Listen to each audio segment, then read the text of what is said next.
What a game. The Indiana Fever snap the New York Liberty's undefeated streak. The word undeniable exists for a reason, and it applies to Caitlin Clark. She is just absolutely undeniable, and her return to the Indiana Fever showed it once again. It felt like a jolt of energy to the WNBA, obviously to the Indiana Fever, who the WNBA just pulled what might be one of the most embarrassing moves in sports history. After Caitlin Clark came back from injury and dominated the defending champion Liberty with 32 points, league officials decided she needed to undergo a drug test 11 times this season. The internet response was immediate, savage, and downright hilarious.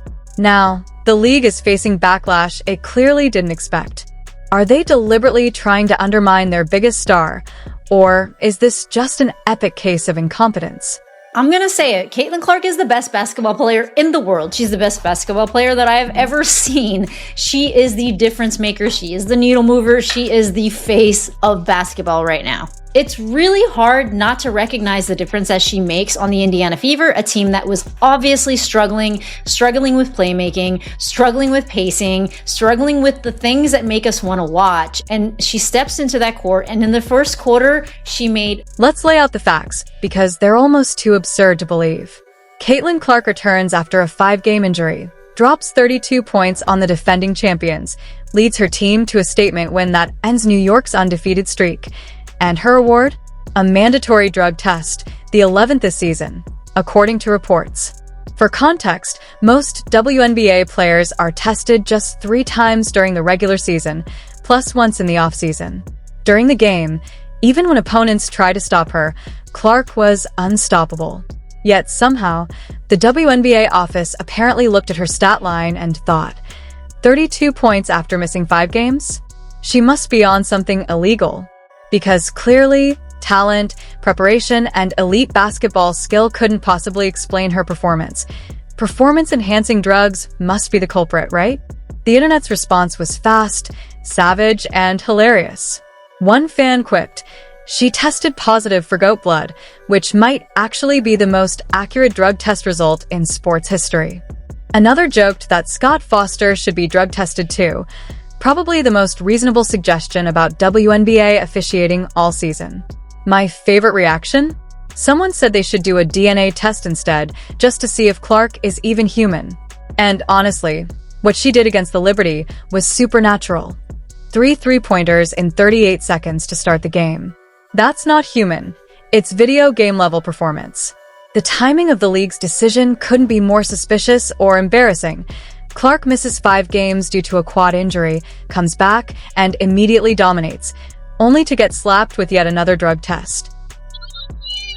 And Cunningham is down behind the play, but they've got Caitlin Clark to fire away from 2 players with incredible... Clark returns against the league's top team and instantly reminds everyone why she's the face of professional basketball. Her comeback wasn't just impressive, it was historic. The Fever set a franchise record with 17 3-pointers, and Clark looked like she never missed a beat, proving why fans tune in just to watch her play. And how does the league respond? By questioning whether she's cheating. The optics are disastrous, worse than the Titanic hitting an iceberg. This is your biggest star, the player who has boosted viewership and brought mainstream attention to women's basketball, and you treat her like a criminal right after one of her best performances. The WNBA's drug testing protocol is supposed to be random, but 11 tests for one player in a season look less like random checks and more like harassment. Most players are tested 3 or 4 times per season. Clark, meanwhile, seems to be getting the deluxe treatment, post-game specimen collection after dominating performances. Now, let's break down that Liberty game. Clark came out firing from the tip-off, knocking down 3 logo 3-pointers in the first quarter, even with Breanna Stewart giving her space. This wasn't chemical enhancement, it was pure skill, paired with the kind of confidence that separates superstars from the rest. The brilliance of her performance wasn't just scoring. She orchestrated the offense, created open shots for teammates, and made the defending champions look ordinary on their home floor. Watching the tape, it's clear this wasn't luck or a hot streak. It was a masterclass from someone who spent 5 games on the bench preparing to dismantle the league's best team. Keep it down! Go! Yeah! Good job. No, we can. Woo! Good job. Squad needed it. Played Fever way. I love it. More of them. Instead of celebrating Clark's incredible return, someone in the WNBA office decided it warranted an investigation. Because apparently, heaven forbid their biggest star is just legitimately amazing. There has to be some other explanation beyond talent, work ethic, and basketball IQ for why she makes the game look effortless. Fans were quick to point out how tone-deaf this decision is. One comment summed it up perfectly. The WNBA can't believe they finally have a good player. That sentiment reflects what many are thinking. The league is so unused to real superstar talent that it doesn't know how to handle it when it shows up. Another fan joked that Clark gets drug tested more often than Angel Reese scores points per game, which, given recent performances, is both hilarious and painfully accurate. The comparisons and jokes kept coming, each highlighting how absurd the league's treatment of Clark has become. Shots from the logo? Definitely suspicious. 12 assists in a game? Must be drugs. Making teammates better just by being on the court? Time for another test. The message is clear. In the WNBA, excellence apparently triggers investigation. Meanwhile, Clark's fanbase is growing worldwide. She even mentioned fans flying in from Hong Kong, 22 hours of travel, just to see her play. The absurdity of the league's scrutiny couldn't be more stark compared to the global admiration for her talent. Clark even acknowledged her global fans, saying how incredible it is that people traveled all the way from Hong Kong just to see her play. She hopes to visit Hong Kong with her team after the season, highlighting the international reach and love for basketball that she inspires. And here's what makes the league's response even more ridiculous. Clark's dominance isn't new or sudden. This isn't a one-off hot streak that might justify suspicion. She's been performing at this level since college. The deep threes, no-look passes, and seemingly supernatural court vision? That's just who she is. Anyone who has followed her career knows this is her standard when healthy. Yet the WNBA decided to drug test her after this game, sending the message that they either don't understand their own star or refuse to believe she can legitimately be this good. Neither scenario reflects well on the league's leadership or their ability to support elite talent. Her performance against the Liberty wasn't an anomaly.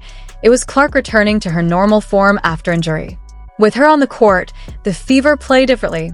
The offense flows, teammates get better looks, and suddenly they're competitive against the defending champions. Social media reactions were merciless, with fans joking that the WNBA might be actively trying to sabotage its own product.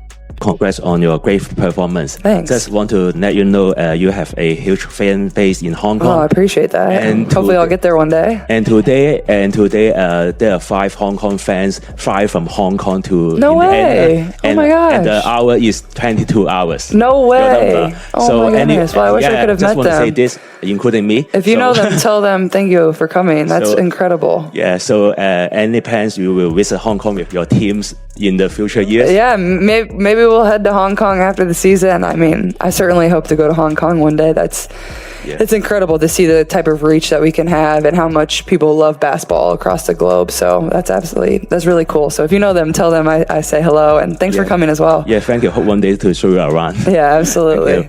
Clark drives viewership, sells merchandise, and brings mainstream attention to the WNBA, but instead of celebrating her, the league subjects her to excessive drug testing.